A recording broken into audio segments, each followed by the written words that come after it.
Alors, la technique de base pour sortir un son sur la guitare, bon, ben, on utilise pour la main rythmique soit la main, soit le médiator, ici, d'accord. Et puis ben, ici, on va utiliser ses doigts pour appuyer là où on veut. Alors, ici, déjà, je n'appuie pas pour l'instant. Pouce. D'accord. Ou on peut aussi, comme si on tenait un médiator, essayer. Voilà.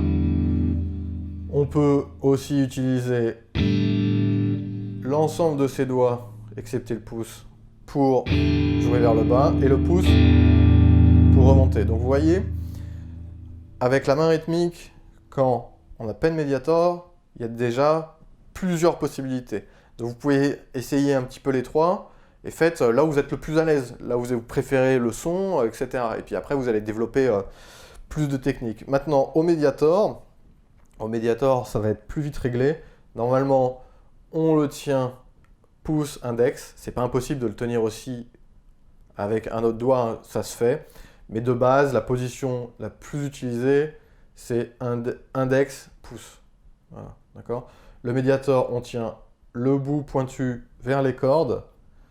Et on essaye de base d'avoir le médiator qui arrive un petit peu parallèlement aux cordes. Attention, hein, c'est pas que ça la technique. Vous pouvez très bien, en fait ça va vous donner un son vraiment basique de la corde. Et ensuite, si vous voulez un son par exemple plus agressif, vous allez tourner un peu le médiator et attaquer avec le côté. Donc là, on ne va pas dans des techniques évoluées de façon simple, on attaque de façon un petit peu parallèle, voilà, pour avoir une attaque basique. De base, on va essayer d'avoir une attaque assez relâchée, donc au doigt comme un médiator, d'accord, plutôt le poignet, l'énergie basique qui est utilisée, pas uniquement, hein, mais de façon basique, on utilise plutôt le poignet. Voilà. Et ensuite, pourquoi on a une attaque pas trop puissante au début? Parce que ça peut nous permettre d'aller chercher les extrêmes, où justement, au bout d'un moment, on va pouvoir aller chercher une attaque de base détendue.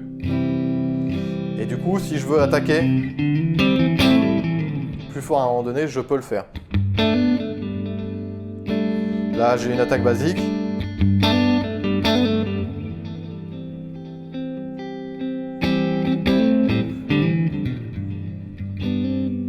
Donc là, je suis allé chercher de l'extrême dans les deux sens, soit en attaquant très très fort, soit en attaquant très très faible. Maintenant, pour la main qui est sur le manche, on fait attention de mettre le doigt proche de la frette.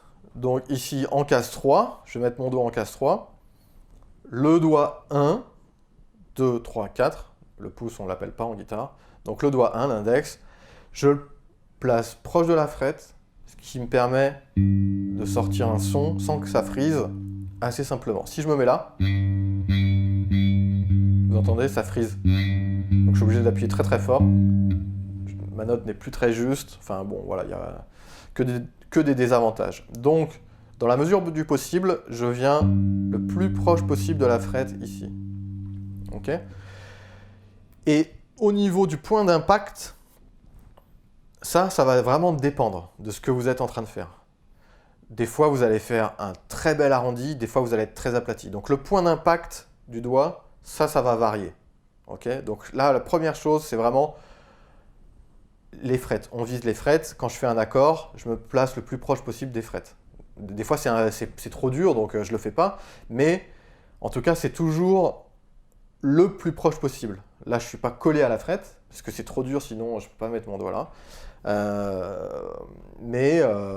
Donc je vais les repousser un petit peu, mais par rapport à ma technique personnelle, je vais les mettre le plus proche possible des frettes quand même. Et voilà, de base, c'est tout ce que vous avez besoin de savoir pour sortir un son à la guitare. Et ensuite, il faut pratiquer.